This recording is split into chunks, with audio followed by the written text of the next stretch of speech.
Hey! Cette semaine, on se demande comment les phases du cycle menstruel sont devenues une tendance sur TikTok. On se réjouit pour la Gen Z qui a enfin compris que le travail, c'est pas la vie. Puis on invite notre collègue Hugo Meunier qui a récemment rencontré une famille de 7 enfants qui fait face à la crise du logement. Bienvenue au Balado Urbania, où chaque semaine, on vous présente des histoires que vous avez peut-être pas vues passer, mais qui font réfléchir autant que ce qui fait la une. Moi, c'est Gab et je suis présentement au sommet de mon SPM. Moi, c'est Flo et j'ai très peur de Gab aujourd'hui. OK, ce qui va se passer, c'est que Gab va me présenter un contenu qui a retenu son attention cette semaine. On va en jaser, puis après, ça va être à mon tour, simple de même. Puis à la fin de tout ça, on va inviter notre collègue Hugo à venir nous parler de sa virée à Chicoutimi. Ben, Ça te tente-tu? oui, t'es-tu prête? Oui, parfait, c'est parti. OK. Ben, tu peux commencer en fait. Oui, ben c'est ça. Il y a quelques semaines, je suis tombée sur le TikTok d'un gars qui explique qu'une fille a repoussé leur première date parce qu'elle était dans sa phase lutéale. Et là, lui se tournait vers TikTok qui était comme « Je suis pas bon en astrologie, c'est quoi ça, la phase lutéale? » Pour les non-initiés, la phase lutéale, en gros, c'est le SPM et elle fait partie d'une série de 4 phases qui s'étalent sur 28 jours, qui commencent avec les menstruations, suivies de la phase folliculaire, l'ovulatoire et la lutéale. On va se le donner, c'est pas si simple que ça. Non, c'est ça, c'est quand même... faut savoir, tu sais. Oui, moi j'ai appris ça sur le tard. Oui. Poursuis. Ce qui m'intéressait avec ce TikTok-là, c'est qu'il s'inscrit dans une tendance que je vois de plus en plus passer à mon fil, et c'est la démocratisation des cycles menstruels. Wow! Ben, des phases du cycle menstruel. C'est très à la mode démocratiser Ben, les choses. Oui, ben parce que oui, toutes les phases ont leurs symptômes associés, comme un regain d'énergie, une grosse libido pendant l'ovulation, ou une fatigue et des boutons pendant la phase lutéale, aka le SPM. Et les personnes menstruées en parlent de plus en plus. On voit ça avec des blagues sur TikTok, des memes. Par exemple, notre collègue Naomi de Dehors fait des TikTok rigolos à propos de son Oui. SPM. J'ai vu des TikTok passer. Je vule tellement que je trouve les gobelins attirants. Il y a aussi des tendances comme le cycle syncing, soit de planifier son mode de vie en fonction des phases du cycle. Oui! Que ce soit les entraînements, comme un Oui. gros workout quand tu as vu, un petit yoga doux quand tu as tes règles. Au Québec, on a Rosémie Automne-Témorin qui est fan de ça. Oui, puis on en parle même sur le milieu du travail, hein. ben, Il y a des c'est employeurs ça. qui s'intéressent à ça. J'ai vu que sur 4,95, vous avez fait un texte Oui! là-dessus, la sexualité ou la nutrition. Donc, le cycle syncing pourrait aider à réduire les symptômes associés à certaines phases des cycles, comme les crampes, les soucis digestifs, le manque d'énergie, l'irritabilité ou la déprime.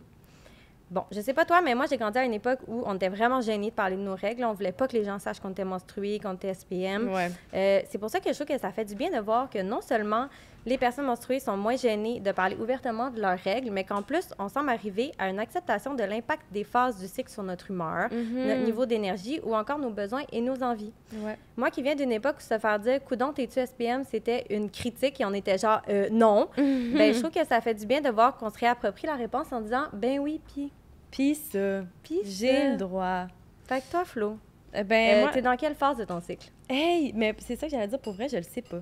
Hein? Ouais, c'est vraiment la honte. Mais j'ai aucune idée de comment fonctionne vraiment le cycle menstruel. Quelles sont les étapes pour être Mais vraiment t'as-tu une app? franche.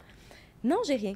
OK, c'est que moi, j'ai Clou. Puis mon app me dit genre « Bonjour, vous êtes dans votre phase folliculaire. Ah, tu dois vraiment Ouais. te comprendre. Tu vois, moi, je me comprends très peu parce que je fais partie de, je pense, cette génération de jeunes femmes qui se sont fait mettre sur la pilule très, très tôt Oui. à l'adolescence. Et donc, je suis complètement déconnectée de mon cycle menstruel, mes hormones, tout ça. Je sais pas. Je sais pas ce qui se passe. Moi, je le sais. Puis on dirait que moi, je réalise aussi que j'ai jamais pris la pilule, tu sais. Puis je réalise à quel point c'est rare. Eh oui, Donc, c'est très les rare. phases de mon cycle, ça fait très longtemps que je les vis, puis j'ai l'impression que je les comprends de mieux en mieux et très bien parce que j'ai jamais eu cette espèce d'annulation-là, tu sais, des phases qu'on peut avoir avec les contraceptifs hormonaux.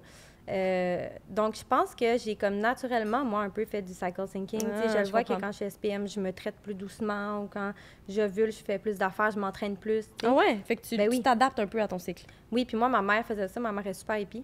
Fait qu'elle faisait ça, puis elle m'avait dit de faire ça. Puis Ok. honnêtement, c'est un des meilleurs trucs qu'elle m'a transmis. C'est-tu vrai? Moi, ça et sa grande peur des sulfites. Mon Dieu. On Ouais. comprend d'où le wokeness de Gab vient. Oui, mes parents se sont rencontrés à la Coa Pucam. Ça veut tout dire. Oui, ça résume... ça résume... ça résume ma vie. OK. Mais on dirait que...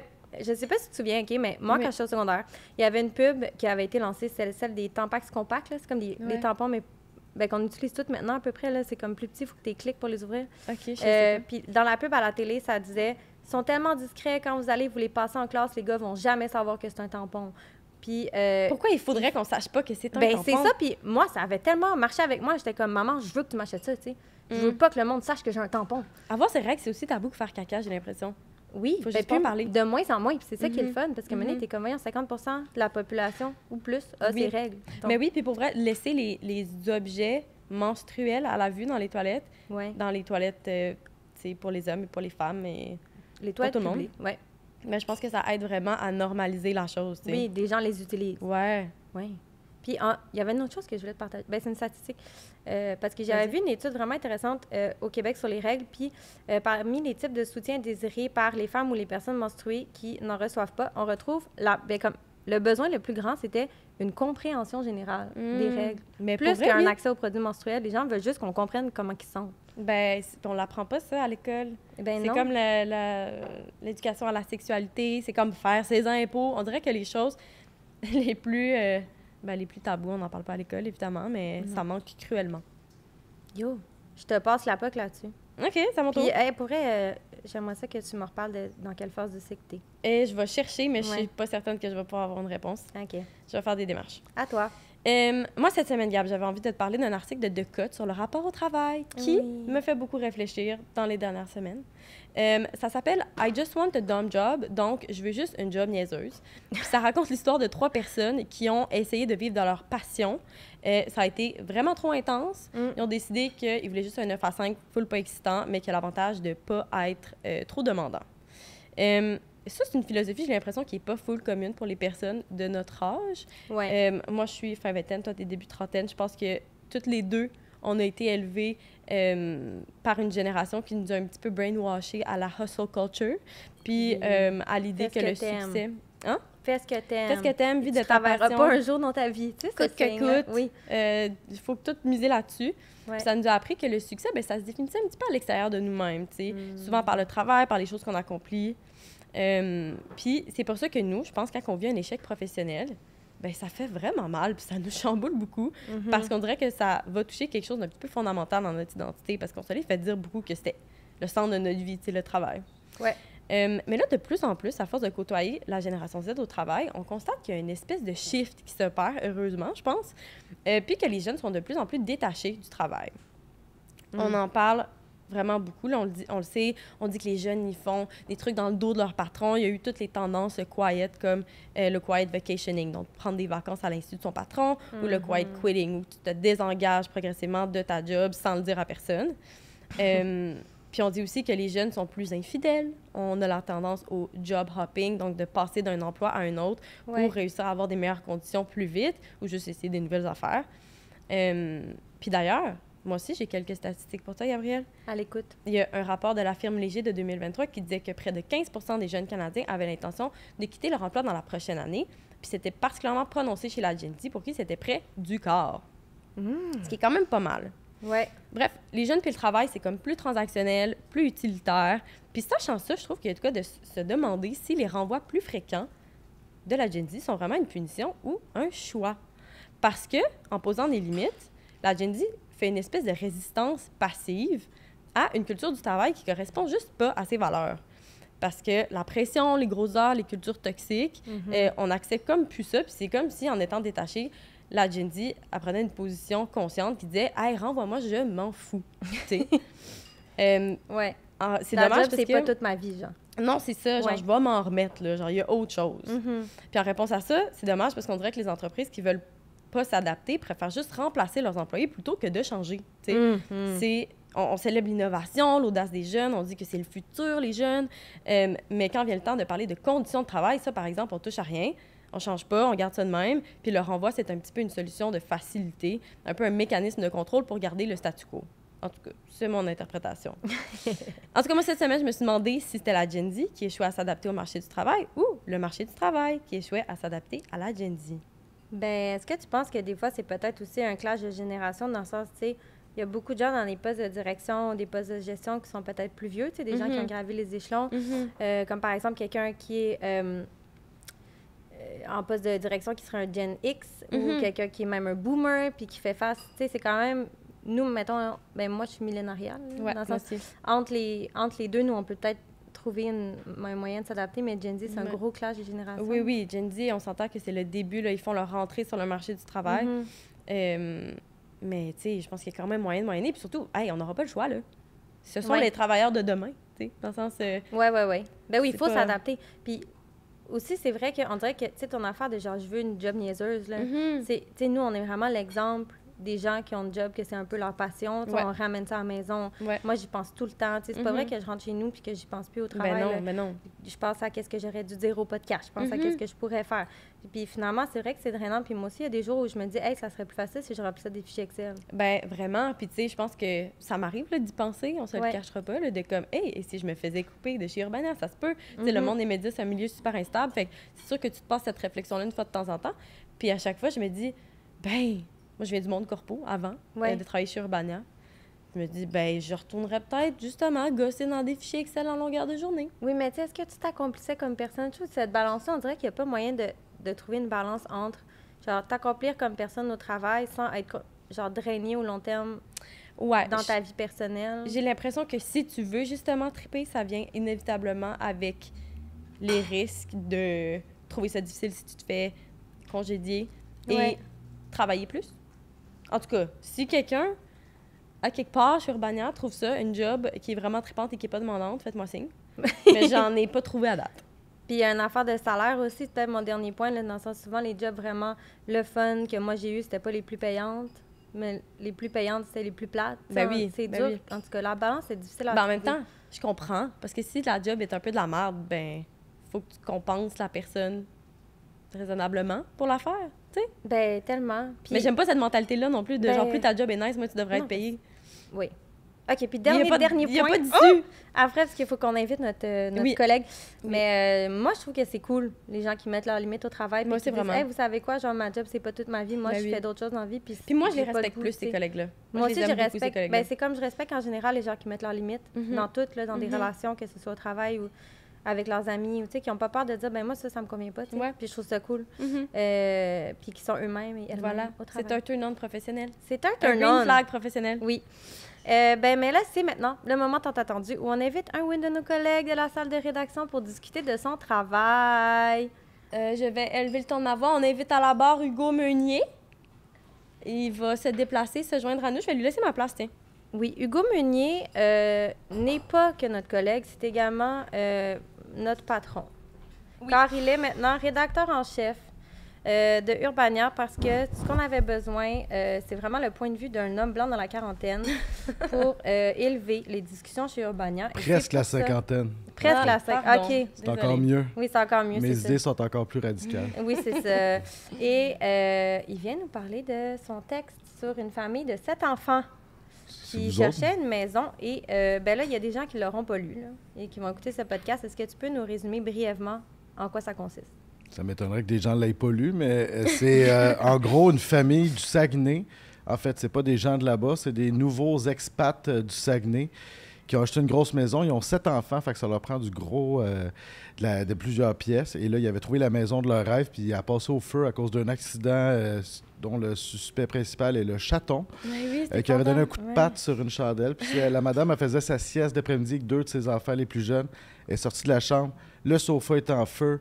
Elle s'est dit, OK, je pourrais essayer d'éteindre, mais là, si je tombe sans connaissance, mes enfants meurent. Tu sais, fait que je peux plus avancer. là, tu chômes pas. Là, il y en avait juste 2 sur place, les autres OK, étaient à toutes l'école. les puis autres étaient à l'école. OK. C'est ça. Et la maison a passé complètement au feu et elle se ramasse. Je l'ai rencontrée là-bas où elle était un petit peu désemparée. Ils ont fait un GoFundMe qui ne lève pas tant que ça. Et le défi, c'est un défi déjà quand tu n'as pas 7 enfants de trouver quelque chose d'abordable. Fait qu'avec Ouais. 7 enfants, et ce qui est intéressant dans l'article, puis c'est ça que je mettais plus de l'avant, c'était tous les préjugés auxquels elle avait droit. Tu sais, genre, bon, ben, tu sais, elle se faisait reprocher un paquet d'affaires. Ça doit être 7 pères différents. Tu sais, elle passait pour une famille de tout croche, de bougons, juste au téléphone. Fait qu'il y a tellement le bon bout du bâton des propriétaires qu'ils vont comme disqualifier d'office une famille de 7 enfants. Et grâce à notre puissant reportage, eh bien, elle a trouvé. C'est une histoire qui finit bien. Elle a Ben, c'est trouvé ça. une maison. Ils ont été chanceux parce que, puis je faisais des recherches sur Centris en lisant ton article et je constatais qu'effectivement, les maisons avec comme plus de 5 ou 6 chambres, c'est pas, genre c'est des mansions, là, c'est pas, ça Non. existe pas vraiment pour le monde normal, des grosses maisons de même. On dirait que c'est juste des grosses maisons de luxe dans Westmount Ben, c'est ou à sûr que Candiac. C'est ça qu'elle se disait. C'est pour ça qu'elle vivait là-bas, pas parce qu'elle trippe région. Avant ça, elle était à Boucherville, pas parce qu'elle trippe Boucherville. Je pense pas que ça se peut tripper sur Boucherville.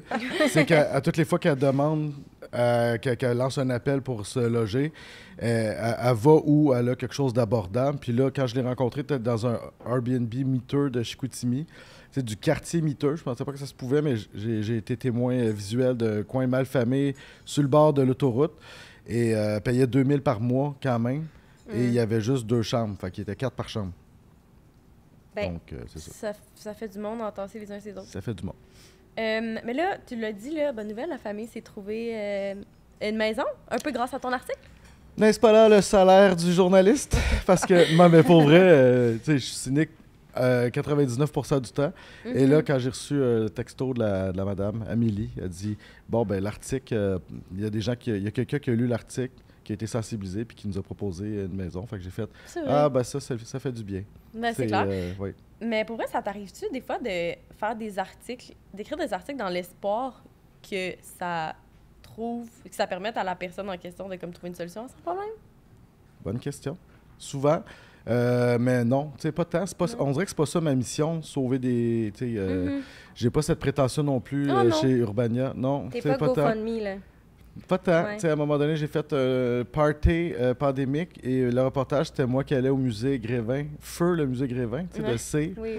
Pour faire comme si on faisait s'en un party en ennuie. présentiel. Fait que, tu sais, quand tu te couches le soir, tu te dis pas « Ah, la société va mieux grâce à cet article-là. » Fait que c'est rare, j'ai l'impression qu'il y a de la grosse intérêt public puis c'est quoi l'expression? Faire œuvre utile. Ça m'est pas arrivé... ouais. Ben, en fait, ça m'est arrivé une fois.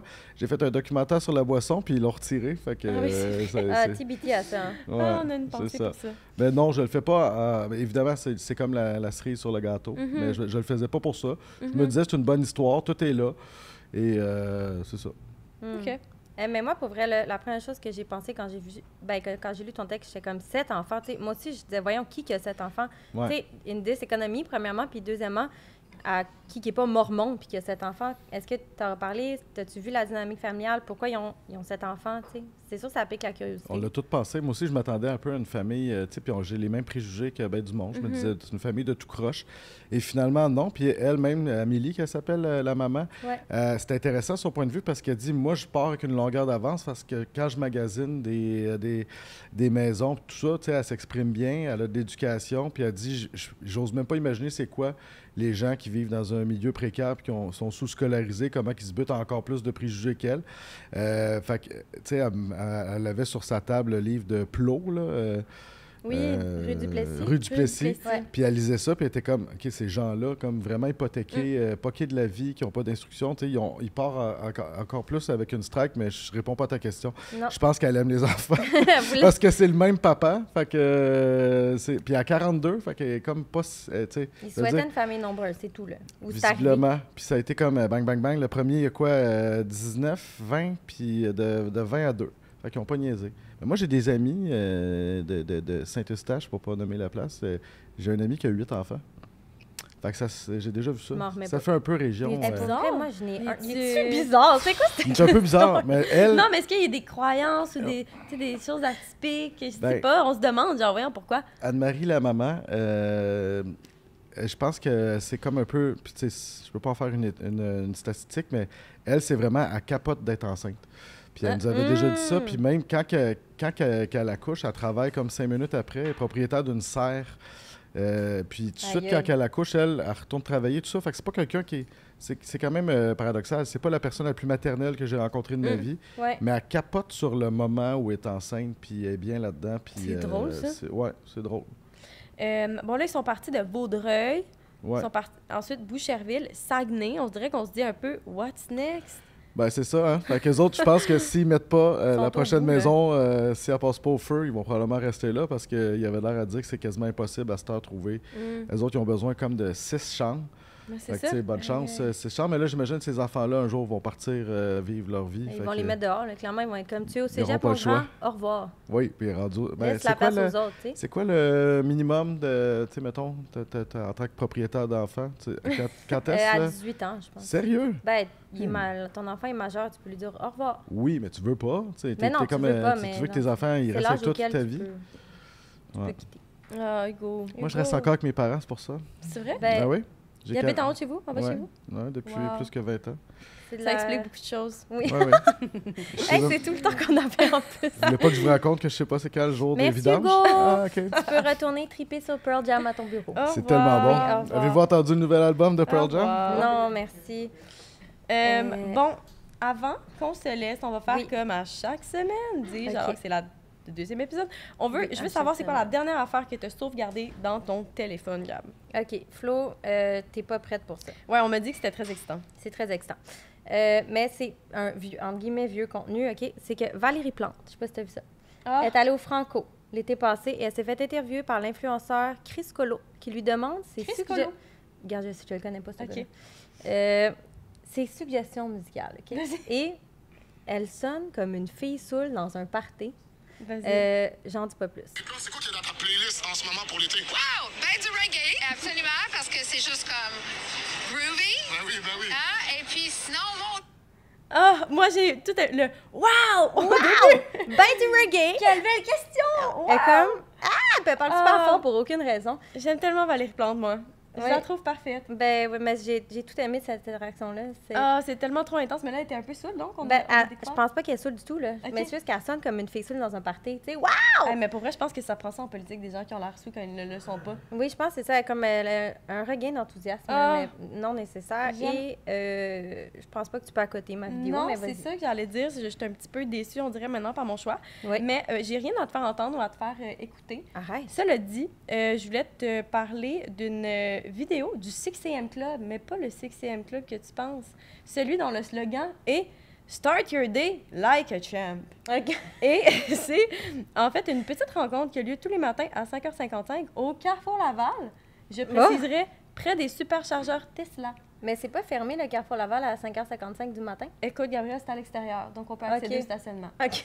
Et donc, il y a des boys qui font du journaling, des push-ups et du networking. Tout ça en même temps ou Oui. un à la suite de l'autre? Non, ben, un à la suite de l'autre. Là. Il y a une certaine séquence par la suite. Ils donnent une leçon. Donc, c'est une leçon sur quelque chose, je pourrais pas te dire. Quelque Comme une chose. formation? Ouais, c'est genre des jeunes entrepreneurs, des jeunes hommes là, qui veulent faire business, puis qui se rencontrent pour se motiver. Mais pourquoi c'est à 5h55 du matin? Ben, parce que c'est pas tout à fait 6 heures, tu es comme 5 minutes d'avance sur ton horaire. Ah, fait que tu es sur le grind, là. Ouais, FDB adorerait ça. Si vous connaissez FDB, regardez, cherchez ça en ligne. Mais oui, puis ensuite, ils se mansplainent des affaires. Donc, c'est vraiment... allez voir ça, le 6am Club. Mais sur pas celui de Instagram. course. Non, pas L'autre. celui-là, l'autre. J'adore. Ben, c'était tout, hein, je Ah, pense. c'est tout pour aujourd'hui. Merci, Gab. Merci, Hugo, d'avoir été là. Merci Hugo! Pearl Jam! Woo! Si vous avez aimé ça, vous savez quoi faire. Likez, partagez et abonnez-vous pour ne jamais rater un épisode. Puis pour plus de conversations éclairantes, d'histoires surprenantes et de rencontres extraordinaires, abonnez-vous au Micro Mag Urbania. C'était Flo et Gab. On vous retrouve la semaine prochaine. Bye! Au revoir.